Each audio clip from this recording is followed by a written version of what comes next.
Hello guys, welcome back to my channel. आज हम लेकर आए हैं दहेज प्रथा एक अभिशाप पर निबंध। वीडियो को स्टार्ट करते हैं। प्रस्तावना। दहेज प्रथा के विरोध में एक सशक्त आवाज उठाने वाले साहित्यकार प्रेमचंद हैं, परंतु हमने उनके विश्वास की और उनके साहित्य की हत्या कर डाली। समाज के जिन कर्णधारों में प्रेमचंद ये आशा करते थे, परिणाम स्वरूप दहेज रूपी दानव आज भारतीय समाज में विनाश लीला मचाए हुए है। दहेज प्रथा का अर्थ।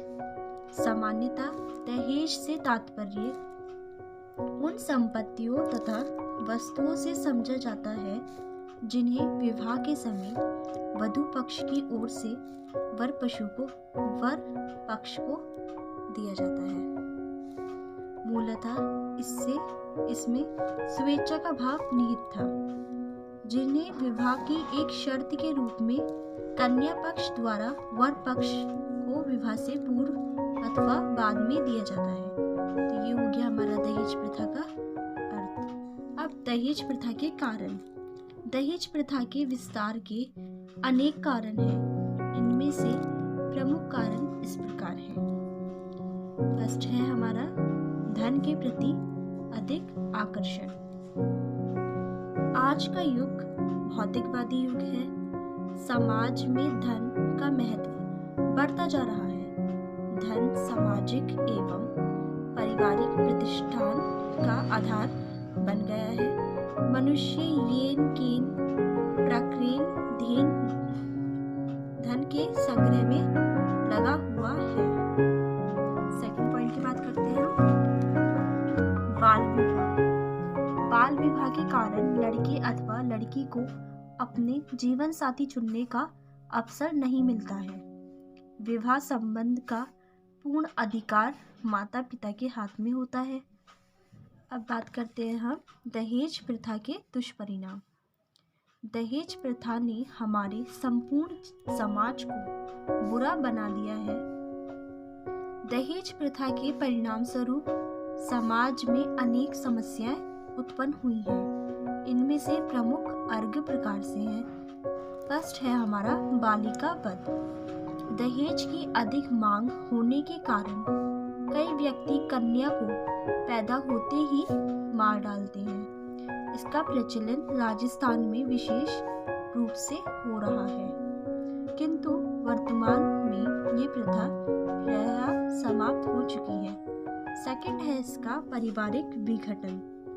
कम दहेज देने पर कन्या को ससुराल में अनेक प्रकार के कष्ट दिए जाते हैं।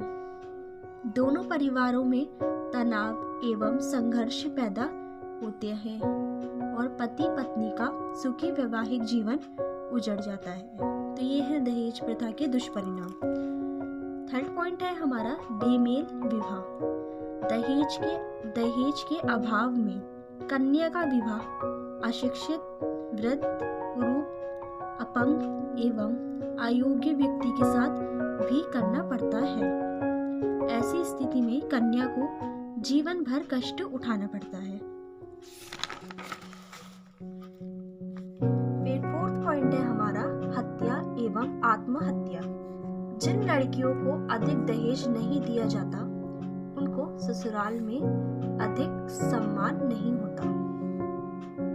उन्हें कई प्रकार से तंग किया जाता है।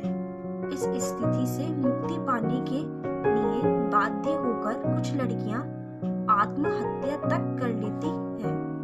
दहेज के अभाव में कन्या का देर तक विवाह न होने पर उसे सामाजिक निंदा का पात्र बनना पड़ता है। ऐसी स्थिति में कभी-कभी लड़की आत्महत्या कर लेती है। तो गाइस, ये थे हमारे दहेज प्रथा के दुष्परिणाम। अब दहेज प्रथा के क्या क्या लाभ हैं, उनको भी हम इस वीडियो में जान लेते हैं। कुछ लोग दहेज के पक्ष में निम्नलिखित तर्क देते हैं। तो फर्स्ट है हमारा दहेज के कारण कुरूप कन्याओं का भी विवाह हो जाता है। सेकंड है दहेज ना जुटाने की स्थिति में कन्याओं को देर तक विवाह न होने से बाल विवाह समाप्त हो जाते हैं। थर्ड की बात कर लेते हैं हम। दहेज के अभाव में देर तक विवाह न होने पर माता पिता लड़कियों को शिक्षा दिलाते रहते हैं। इससे स्त्री शिक्षा में क्या होती है? वृद्धि होती है। दहेज प्रथा को समाप्त करने हेतु सुझाव।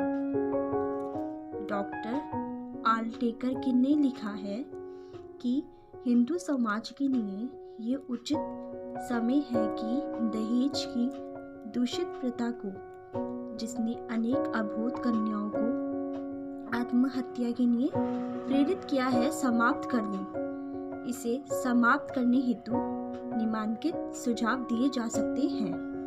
अब वो सुझाव हम जान लेते हैं। पहला है हमारा स्त्री शिक्षा। स्त्री शिक्षा का एकाधिकार प्रसार किया जाए ताकि वह पढ़ लिखकर स्वयं कमाने लगे। ऐसा होने पर उनकी पुरुषों पर आर्थिक निर्भरता समाप्त होगी तथा इसके परिणाम स्वरूप विवाह की अनिवार्यता भी न रहेगी। सेकंड है प्रेम विवाह। प्रेम विवाह की स्वीकृति होने पर भी दहेज की समस्या समाप्त हो जाएगी। थर्ड पॉइंट है हमारा जीवन साथी के चुनाव की स्वतंत्रता।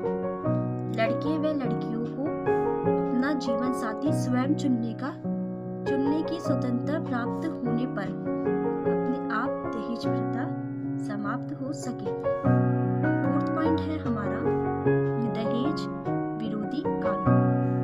दहेज प्रथा की समाप्ति के लिए कठोर कानूनों का निर्माण किया जाए एवं दहेज मांगने वालों को कड़ी से कड़ी सजा दी जाए। वर्तमान में दहेज निरोधक अधिनियम 1961 में लागू है, परंतु ये अधिनियम अपनी कई कमियों के कारण दहेज प्रथा को कम करने में असफल रहा है। वर्तमान में इस अधिनियम को संशोधित कर इसे कठोर बना दिया गया है तथा 2 व्यक्तियों को अधिक सजा देने की व्यवस्था की गई है।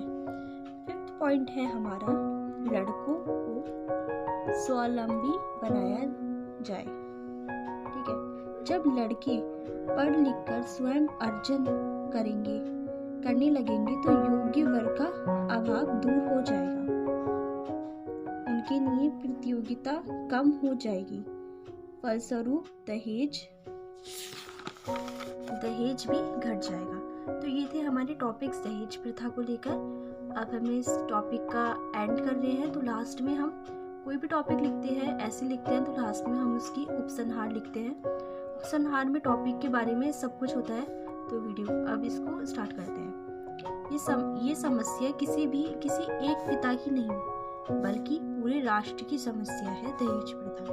इसकी वजह से जीवन बगिया नष्ट हो जाती है। दहेज प्रथा हमारे समाज के लिए एक कोड साबित हो रही है।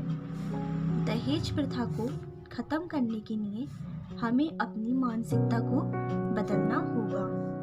ये हमें ये याद दिलाती है कि हमें अपने आप को मनुष्य कहने का कोई अधिकार नहीं है। जिस समाज में दुल्हनों को यातनाएं दी जाती हैं वह सभ्यों का नहीं बल्कि बिल्कुल असभ्यों का समाज है। अब ही समय है कि हम सब मिलकर एक कुरीति को उखाड़कर अपने आप को मनुष्य कहलाने का अधिकार वापस प्राप्त करें। मनुष्य को सभी कठिनाइयों का सामना करने के लिए हमेशा तत्पर रहना चाहिए। तो गाइस, ये था हमारा दहेज प्रथा पर, अभिशाप पर निबंध। आई होप ये वीडियो आपके लिए यूज़फुल रहा हो। गाइस, यूज़फुल रहा होगा तो इस वीडियो को लाइक, चैनल को सब्सक्राइब कीजिएगा एंड थैंक्स फॉर वॉचिंग।